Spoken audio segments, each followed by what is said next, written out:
All right, guys, we're going to go ahead and jump into keeping the main thing the main thing. And for the main thing this week, What are we doing? boom. Oh no, where's my clock? And go. All right, cool. We are going to get back into That was a serious fade. we got to get back into our Bible's biggest screw ups. And so for this one, I wanted to kind of blend something that we were talking about last week, a big point that came up while we were talking about last week, and that's the sovereignty of God. And I wanted to segue back into talking about the Bible's biggest screw ups by highlighting a story because that first of all, this is the biggest screw up in the entire Bible. And while some of the other screw ups that we've talked about have had redemption arcs to their story or have had opportunities to redeem themselves or to go back and fix their actions, that's not necessarily so with this guy that we're getting ready to talk about. And this is the biggest traitor in the Bible. I mean, his name is quite literally synonymous with treachery. I want to talk about Judas Iscariot this week. So, with no further ado, I'm going to jump straight into the scripture this week. All of our reading comes out of Luke chapter 22. And then I want to throw it over to you for your thoughts on this biggest of all screw-ups that we got. All right. Here's our BibleGateway.com, Luke chapter 22, beginning in verse 1. Now the feast of unleavened bread drew near, which is called the Passover. Are you okay there? You sound like a Yeah, I'm good. I tried to barfing get up away along. from the mic. Sorry about that. And the chief priests and the scribes were seeking how to put him to death, him being Jesus, for they feared the people, right? So Jesus is very, very popular with the people right now. Just the week prior to this, he had his triumphal entry, right? He rides into Jerusalem. Hosanna in the highest to the Son of David. That's what just happened. So Jesus' popularity with the people in Jerusalem is at an all-time high. And the chief priests and the scribes are terrified of the people. They can't just go out and arrest Jesus. They need to drum up some controversy or some reason behind closed doors that they can arrest him. That's just filling in some context for you guys. So moving on to verse 3. Then Satan entered into Judas, called Iscariot, who was of the number of the 12. He went away and conferred with the chief priests and officers how he might betray him, being Jesus, to them. And they were glad and agreed to give him money.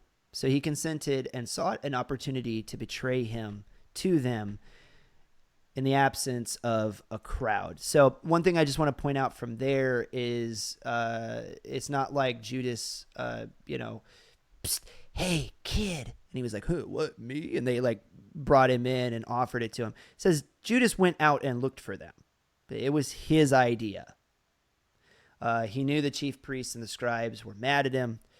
He knew that they were going to be looking to kill him. He went and sought them out. His treachery runs so deep. And he knew they wanted to kill Jesus. His treachery runs so deep that in his own heart and head, he was like, I'm going to go seek this opportunity. Hey, I have an idea. I can give you this guy. I'm one of his friends. So last verse that I want to read here. So we're going to skip past the upper room, the final supper, and then past Jesus praying in the Garden of Gethsemane, straight to this scene right here.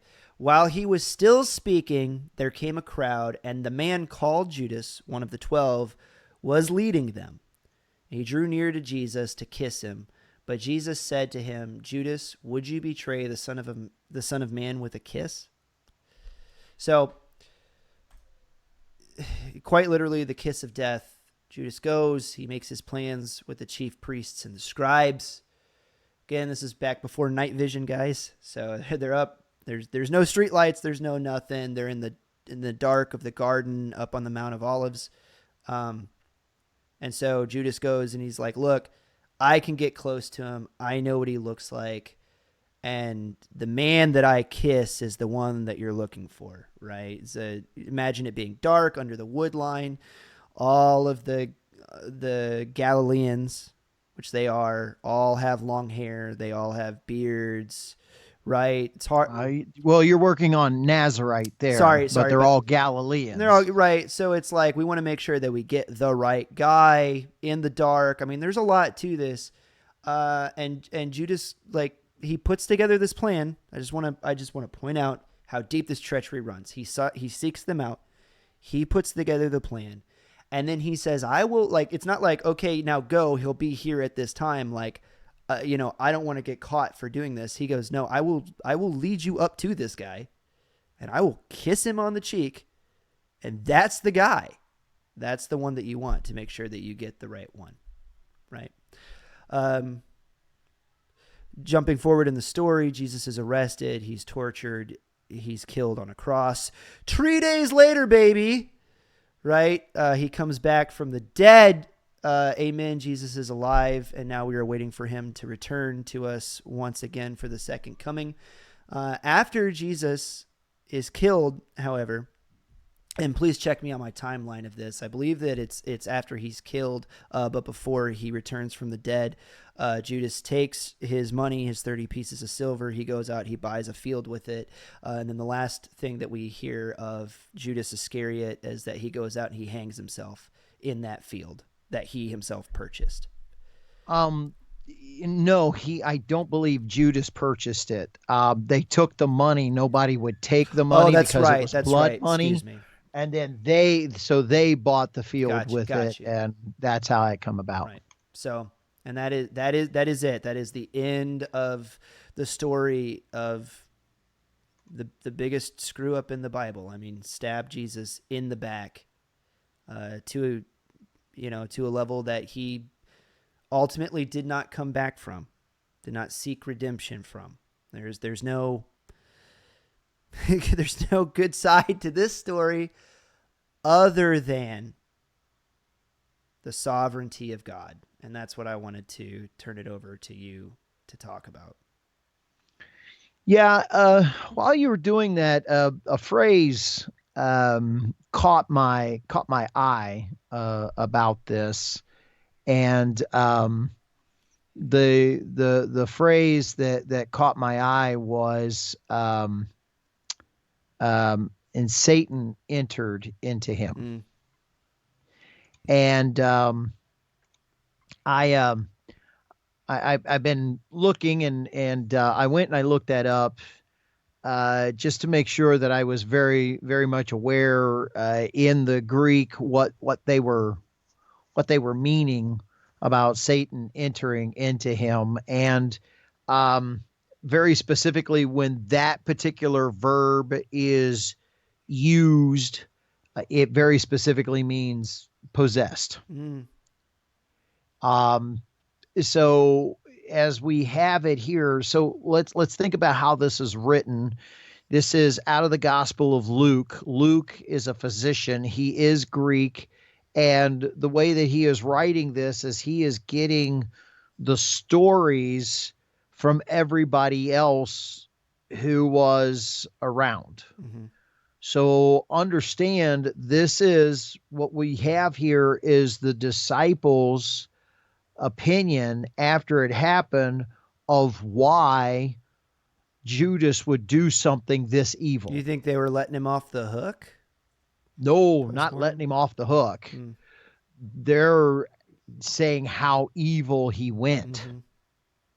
He was there through all of it, man. He was there through, saw all of Jesus's miracles. He was there when Jesus sent them out to do their ministry for a time, and then came back and gave them all authority to perform miracles themselves. He was there. He was a part of it all. Yeah. And then all of a sudden to turn, it's dark, man. It's dark. They're not letting him off the hook. They're actually by saying this, especially back then, they are saying he went evil. He went evil. Satan doesn't just enter into anyone whom he chooses if he wants to. You have to open the door and let him in. And that's the other part of this understanding. That's what they're saying. He went so evil, he let Satan in. Mm-hmm. So that's super dark and super evil. And that's where the other disciples are going, yeah, that's just where Judas went. Well, we ran out of time. What's your final thought on? Final thought on this, and to wrap it up really quickly, you talk about a screw up, but this is even deeper than that. We're talking about somebody who is wanting so much. He was a person of the money. He dealt with the money of the group. He was not getting places of power. He wasn't getting there.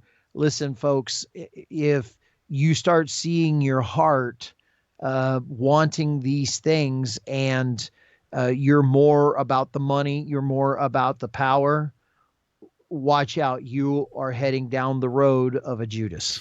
I'll wrap it up with that. Go back and watch our other episode. What is it I say that all three people will kill for? We did a whole episode on it. Wealth, power, and prestige.